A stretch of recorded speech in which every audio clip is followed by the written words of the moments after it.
Вітаю, колеги! 244-та доба героїчного спротиву України. З вами Наталя Стереправо, і ми розпочинаємо серію брифінгів в Медіацентрі Україна. З нами на зв'язку Павло Грод, президент Світового конгресу українців. Пане Павле, доброго дня! Добрий день! Вітаю Загребу! Вітаємо вас. Знаємо, що зараз делегація Світового конгресу українців, зокрема ви перебуваєте в Загребі на Кримській платформі, яка вже вчора стартувала. Розкажіть, чого нам очікувати від цієї платформи? So the main thing is that this is the first time, and this is the parliament of the world, the one who signed up for Ukrainian platform, and the one who are adding to Ukrainian platform, and they're coming back, and they're coming together. And this is the first time this kind of congress is taking place outside of Ukraine.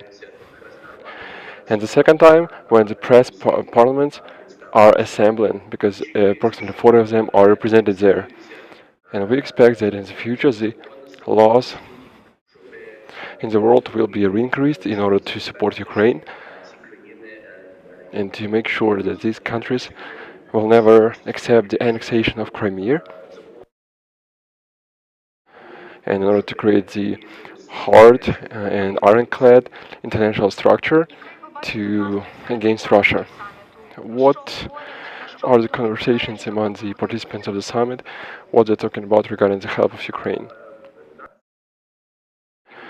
Well, the mood is a combatant one, because we all understand the situation is hard and we are approaching winter time, and we all know that even in Europe the winter will be hard, and in Kyiv the winter will be hard.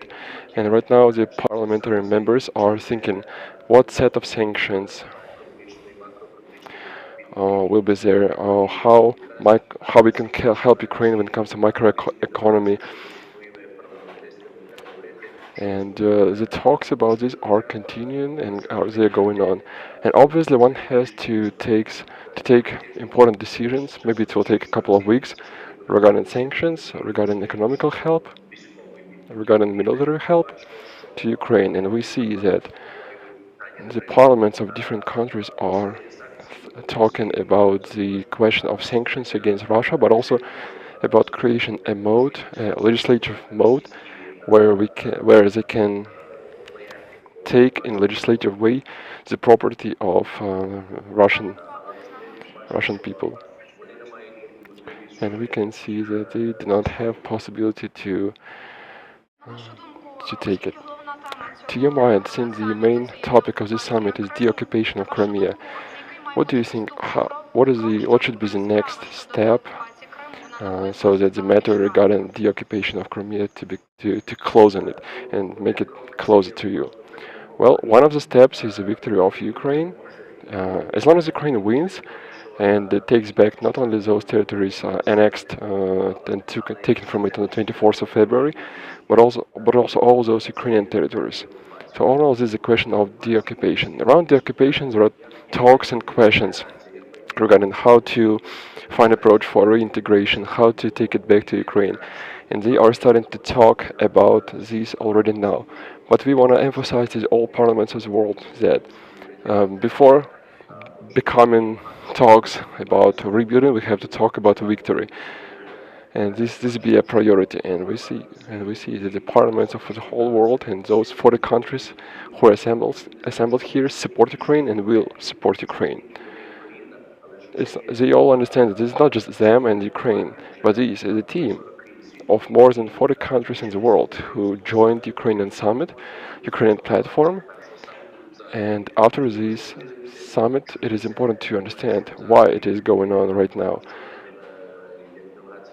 Even yesterday, we, as a delegation of Ukrainian Congress, of the Congress of Ukrainians in the world, and together with the Parliament group Friendship, together with NGOs from Ukraine, and we heard from them that, for example, if we take Croatia have suffered everything Ukraine is going through right now. And that is why Croatia people are voting and supporting Ukraine in all the matters. We know that the World Congress of Ukrainians offered to create a special tribunal for punishment of Ukraine and of Russia and its leaders, and we are observing that these matters have some success. At what stage is this question right now, and what one needs to do in order to start this tribunal? What we hear from European countries is that they are ready to do that, but the question is that, okay, if we cannot form this tribunal through the United Nations, and this is the question upon which we are densely working with the Ukrainian government, with the Ministry of Foreign Affairs, so that to ensure that positive votation and votes in UN will take place. And we hope that next month UN will create this tribunal, because it is important for Russians to understand what they are doing in Ukraine. This is not a special operation. This is crimes, and they will be punished for this. And a special tribunal is designed for this in order to bring to judgment all of them. And it is important that during this time for us to work with all the countries and make sure that they all vote for it. Because there is a chance that not all the countries will support the creation of international tribunal.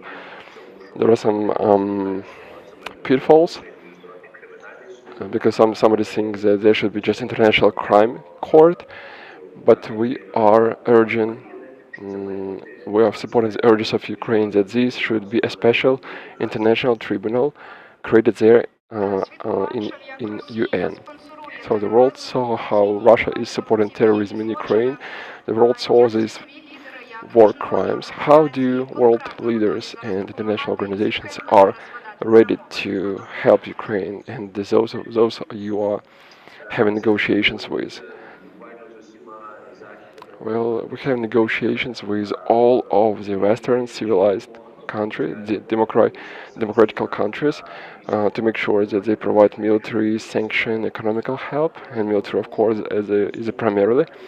But we have to punish Russia, and one of the forms of this is so-called state-sponsored terrorism. And that is why our counties, our NGOs in the whole world, in Europe, in the US, are urging and forcing the fact to include Russia into the list of these countries. And that is why this is quite a big step, and it is important that for Russia to understand, and literally economically to work in contrast to Russia. Because we know that today, despite the sanctions, Russia still has positive income of finances through energetical resources, and we have to avoid this. If we include Russia into the list of the terrorist countries, how will it influence its action and its life in the future? Well, it will freeze all its actives, and it will make it impossible so that every country that accepts Russia as a terrorist state, in this case, any companies or governmental connections will be completely cut up and refused. So basically, it breaks all the connections with Russia and any countries who accepts Russia as a terrorist state. And this is a very important and serious step, and we will be pushing it. I want to remind you that the diaspora of Ukrainians all over the world, and especially your organization, the Congress of Ukrainians, it supports and helps our Ukrainian military servicemen. It is raising funds. How does this help look right now? That Ukrainian diaspora is in, and how do Ukrainian diaspora involve international governments to protect and help Ukrainian military servicemen? Well, since the beginning of the world, our NGOs joined the support of Ukraine, first of all, on advocacy level.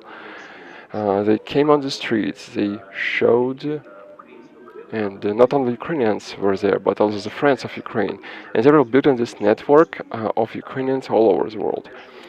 And yes, they came on the streets. Second, they were knocking on the office doors of their governments. They met the government servicemen. They urge them to support Ukraine actively, and this is the first step.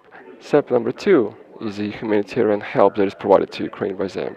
They raise funds, and the IDPs who go to their countries, so they give them shelter, and also they send humanitarian help back to Ukraine. And our organizations from the Congress of Ukraine during this last 6 months, we assembled $500 million of humanitarian help to Ukraine. And the World Congress of Ukraine has recently joined the action of Ukrainian president and government actions. So when they urged the company of raising the money for drones, and also we assembled $40 million, especially for the military servicemen of Ukraine, both military servicemen and territorial defense unit, because the war started and they need those thermals, they needed those Kevlars, they needed those IOTV, and we tried to buy it on a wholesale in huge numbers and then send it. Right now the situation has been changed a little bit. We are looking forward to purchasing generators, to purchasing drones in order to help our military servicemen. So these are the main directions of work of the World Congress of Ukraine. All in all, this is the advocacy within our governments, involving 60 countries in the world, so that these governments could financially help Ukraine and help Ukraine in a military way, and to start quite robust sanctions against Russia, and to help those IDPs who moved out from Ukraine. The full-scale aggression of Russia is been on for the 8 months. How did the World Congress of Ukraine looked, and how does it look right now at the most vulnerable spheres of life in Ukraine, and what are the challenges of nowadays? Well, we have recently assembled the heads of our organizations from 12 countries of Europe. We assembled them to discuss the most urgent questions of how to help Ukraine better. In the eastern Ukraine, there is too many IDPs. We see that, as I'm tracking, there is more than 4 million of them in eastern Ukraine, since it's hard to count them because this movement is on and off. But one has to work with them, and one has to think not only material help, but also about what we see. Judging by the numbers, 80% of them are women and children, and that is why one has to provide beds, education for children. And this is not just the schools in the vicinity of where they live, but make sure that they receive Ukrainian education.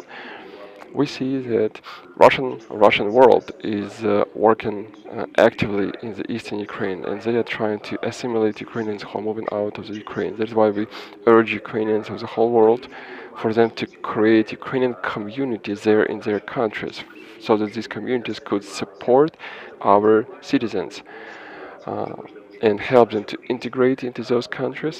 And it is important that Ukraine needs a conscious and comprehensive Ukrainian diaspora, and this is something that will work for the many generations ahead. Yes, thank you so much. We had a conversation with Pavlo, the president of Ukrainian Congress of Ukrainians in the world, and we will be back